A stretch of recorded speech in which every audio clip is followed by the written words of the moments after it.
ఇచ్చి రాజ్యాంగం ప్రకారం చట్ట ప్రకారం ఎదురు కాల్పులు అని చెప్పి అన్నంలో విషం కలిపి మధ్యవర్తులకు లంచాలిచ్చి మావోయిస్టులను చంపుతున్నారు. ఒక పోలీసుకు నెలకు 30,000 జీతం ఇస్తున్నారు. అదే విధంగా ప్రతి ఒక్కరికి నెలకు 30,000 జీతం ఇచ్చి పని కల్పిస్తే దీని రాజ్యాంగంలో చట్టం చేస్తే ఒకరినొకరు చంపుకోవడం ఉండదు కదా.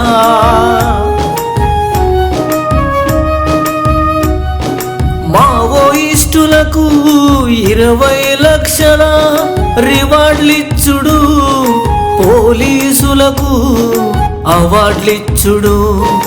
అందుకే పాటపాటి మచ్చల్ల వెంకట్రెడ్డి ఏమంటాడంటే ఓటు వేసి అధికారం ఇస్తే పోలీసులకు 30,000 నెలకు జీతం ఇచ్చినట్టు మిగతా ప్రజలందరికీ నెలకు 30,000 జీతం ఇచ్చేటట్టు రాజ్యాంగ సవరణ చట్టం చేస్తే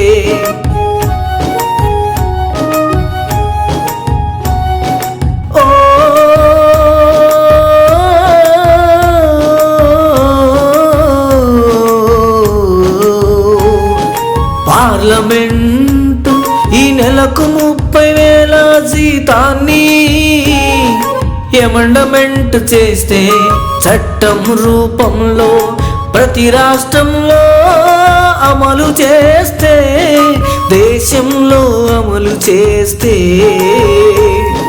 మావోయిస్టులు ఉండరు కదా.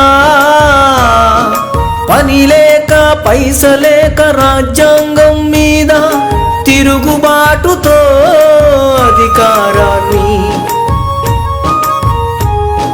హస్తగతం చేసుకోవడానికి మరి మావోయిస్టులు పుట్టుకొచ్చారు కదా. వేల కోట్లు పోలీసుల మీద పెట్టుబడులు పెట్టి పోలీసులతో మావోయిస్టులను చంపిస్తున్నారు. మరి ఇది నిజమైన ప్రజాస్వామ్యమేనా? పెట్టుబడిదారీ వ్యవస్థలో దాగి ఉన్న నియంతృత్వమా?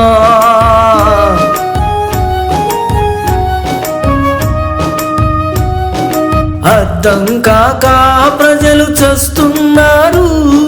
కావున పాటపాటి కోటేసి అధికారం ఇస్తే పోలీసులు చావకుండా మావోయిస్టులు చావకుండా పాటపాటి భారతీయులందరినీ కనీస ఆర్థిక సమానత వ్యవస్థ కింద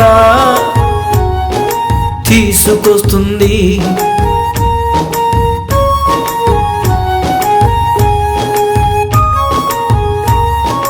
అందరము బాగుంటే ఒకరినొకరము చంపుకోము కదా. పాటపాటికే మీ ఓటు, మచ్చల్ల వెంకటరెడ్డికే మీ ఓటు.